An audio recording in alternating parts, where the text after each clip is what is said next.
একটা ছেলের সাথে ওর সম্পর্ক ছিল। আচ্ছা। আমি এতটুকু জানি সম্পর্ক ছিল, কিন্তু আসলে বিবাহিত। আমার ইন টোটাল আমি এগুলো ব্যাপারে কিছুই জানি না। প্রাণ নাকি দিতে গেছিল না বোঝেন নাই। জি।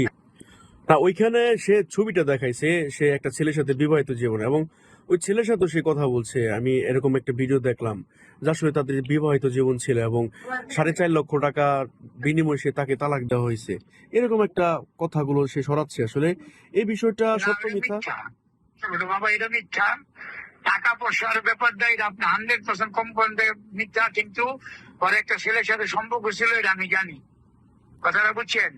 ও বিবাহ গুলো আমার বাড়িতে আসা যাওয়া বা কোনো কিছু, আমি একটা বাবা হিসেবে ও আমারও তো অনেক কিছু জানাই নাই এই ব্যাপারটা।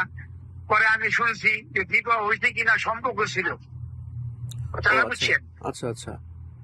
এতটুকুই আমি জানি, কিন্তু আসলে আমার এখান থেকে তো কোনো আনুষ্ঠানিক ভাবে এই মুখ সে মুখ আসা যাওয়া বিবাহ এগুলা আমি যে একজন বাবা যে জানি ওর সাথে এই এত ঘটনায় যা হেডিং আপনি মোবাইলে যেমন দেখছেন, আমার মাথা মানে খারাপ লাগতেছে না। আমি আরো বেশি লজ্জিত হয়ে যেতেছি গা। আমার আশেপাশের এলাকার লোকেরা বলতেছে যে এগুলা কি ঘটনা। ও ও আচ্ছা। এরকম ঘটনা আমি কি কইতাম বলেন, আমার এনে কি করেন। আমার নিজেই তো নিজের মনে হয় কি যে মাথা হেঁটে হয়ে যায় কথা এইগুলো কথা শুনলে।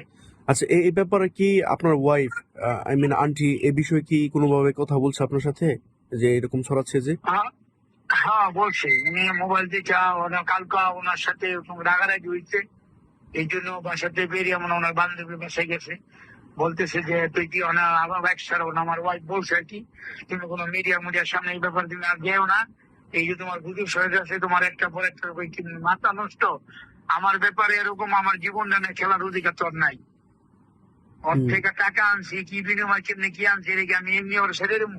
আমি ওর যেটা বলছি। আচ্ছা, এটা খুবই দুঃখজনক। তো এই ব্যাপারে কি আপনারা কি কথা, এই ব্যাপারে যেহেতু বের হয়ে গেছে, তো এখন এই ব্যাপারে সলিউশন তো তার ব্যাপারে কথা বলতেই হবে এখন। যেহেতু এটা পাবলিশড হয়ে গেছে, এটার অবশ্যই একটা সমাধানে আসতে হচ্ছে সুরভিকে, এবং আপনাদেরকেও অবশ্যই একটা সমাধান আসতে হচ্ছে। এখন বাবা এই ব্যাপারে আমি ওর ওর যে ব্যাপারটা এই ব্যাপারে বাবা আমাকে চাইছে লাভ নাই, কারণ আমি কোনো মিডিয়ার সামনে কোনো কথা বলি না বুঝছেন। এত বড় বড় ঘটনা গেছে, আমার ওয়াইফ আমরা কেউ যাই নাই, মানে ওর সাথে এখানে কষ্ট করে লাভ না। আমি বাবা এই ব্যাপারে কিছু বলতে রাজি না ওর ব্যাপারটা বুঝছেন। মানে বাবা এই ব্যাপারটা আপনি ওর ওর ডিসিশন ছাড়া মানে আমরা এই দুজনের ব্যাপারে এই কথা ভিতরে আমার একমত না বুঝছেন। যেহেতু এক এক সময় এক একটা গুজব ছড়াই যাচ্ছে ওর ব্যাপারটা নিয়ে, মানে আমার এইগুলো কোনো ভাষা নাই। আজকে একটা করবো, কালকে আরেকটা বাইর করবো। বাস্তব জিনিসটা কি যদি হয় যে আপনারা নিজের এক সময় প্রমাণ পেয়ে যাবেন কোনটা বাস্তব কোনটা মিথ্যা কোনটা কি। এই যে 2.5 কোটি টাকা মামলা দিয়েছিল মানুষ, এই 18 কোটি 22 কোটি মানুষ জানছে না। জি জি, জানছে। এরকমই এইটাও দেখবেন আবার আপনার কাছে সত্যটা বেরিয়ে যাবে।